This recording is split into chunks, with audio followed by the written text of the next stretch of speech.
अजीम academy की तरफ से अस्सलामुअलैकुम।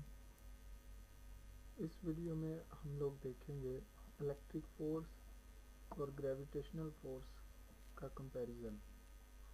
दोस्तों, इसमें हम इलेक्ट्रिक फोर्स को जानते हैं कि electric force mathematically F is equal to K Q1 Q2 और आर स्क्वायर है, और gravitational force F is equal to G M1 into M2 over R square.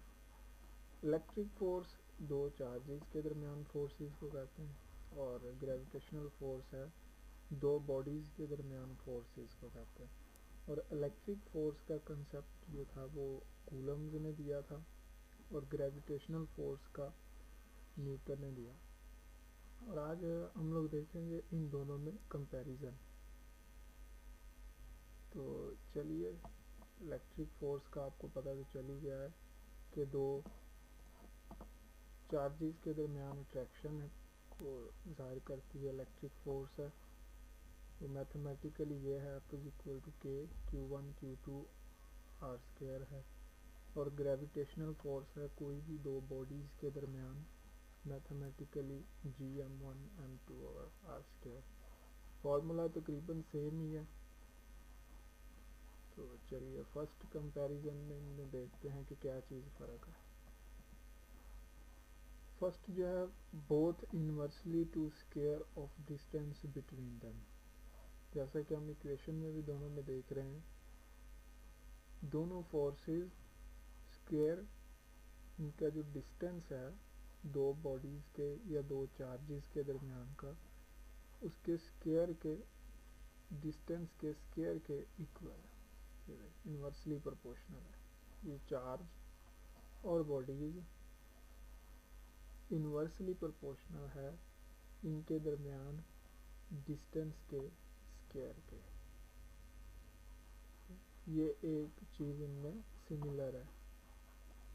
Next second है, constant g is very small as compare to k। अब हम देख रहे हैं कि इस इक्वेशन में ये g कांस्टेंट है और इस इक्वेशन में ये k कांस्टेंट है, लेकिन g की वैल्यू k की वैल्यू से हमेशा कम रहती है। एक ये भी मेजर डिफरेंस है।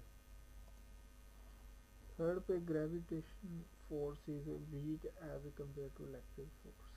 जी, ये ग्रेविटेशनल फोर्स जो है, ये वाली फोर्स दो बॉडीज़ के दरमियान, ये ग्रेविटेशनल फोर्स जो है ये वीक रहती है, और ये इलेक्ट्रिक फोर्स जो दो चार्जेस के दरमियान है ये स्ट्रॉन्ग होती है इसके निस्बत। उसके बाद है, electric force is attractive and repulsive while gravitational force is only attractive. Electric force जो है ये दो तरह से हो सकती है। अगर तो ये आप लोगों को पहले ही पता होगा कि दो सेम चार्जेस हैं, वो एक दूसरे को रिपेल करेंगे, दफ़ा की कुव्वत है उनमें दूर करेंगे। अगर ऑपोजिट चार्ज है यानी कि प्लस माइनस, तो वो एक दूसरे को अट्रैक्ट करेंगे या कशिश करेंगे। जबकि ग्रेविटेशनल फोर्स में ये बात नहीं है, इसमें हमेशा दो बॉडीज़ एक दूसरे को अट्रैक्ट ही करती हैं, रिपेल नहीं करती। तो ये भी एक इनमें डिफरेंस है।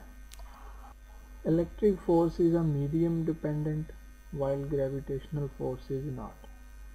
ये भी इनमें एक डिफरेंस है कि इलेक्ट्रिक फोर्स ये डिपेंड करती है मीडियम पर, यानी ये दो चार्जेस हैं इनके दरमियान में क्या चीज़ है तो ये इस पर भी डिपेंड करती है, जबकि ये ग्रेविटेशनल फोर्स इस पर कोई डिपेंड नहीं करती। यानी इन दो बॉडीज़ के दरमियान आप कोई भी चीज़ रख दें, इनकी फोर्स पे कोई इफ़ेक्ट नहीं पड़ेगा। लेकिन जैसे ही दो चार्जेस के दरमियान हम कोई मीडियम को रखते हैं, जैसे एयर, वैक्यूम या कोई गैस या लिक्विड, तो इनकी फोर्स में जो है डिफरेंस पैदा हो जाता है। ठीक है, तो ये मीडियम पे भी डिपेंड करती है। जैसे कि हम एग्जांपल लेते हैं, ये ग्रेविटेशनल फोर्स की अर्थ है, तो अर्थ में ग्रेविटी है, ये तो हर बॉडी को अपनी तरफ, ज़मीन में, और फ़र्ज़ किया हम एक इंसान ही है तो ज़मीन हमें भी खींच रही है अपनी तरफ। तो हम चाहे छत पे चढ़ जाएं ज़मीन खींचने की कुव्वत उतनी रहेगी। चाहे हम किसी बिल्डिंग पर चढ़ जाएं तो ज़मीन की फोर्स जो खींचने की उतनी रहेगी जितनी हम ज़मीन पर खड़े होकर हमें फोर्स लगती है, ज़मीन की ग्रेविटेशनल फोर्स। तो इसलिए ये मीडियम डिपेंडेंट नहीं है, जबकि इसमें जो है इलेक्ट्रिक फोर्स में मीडियम जो है ये डिपेंड करता है। तो ये थे difference between electric force and gravitational force. Thanks for watching.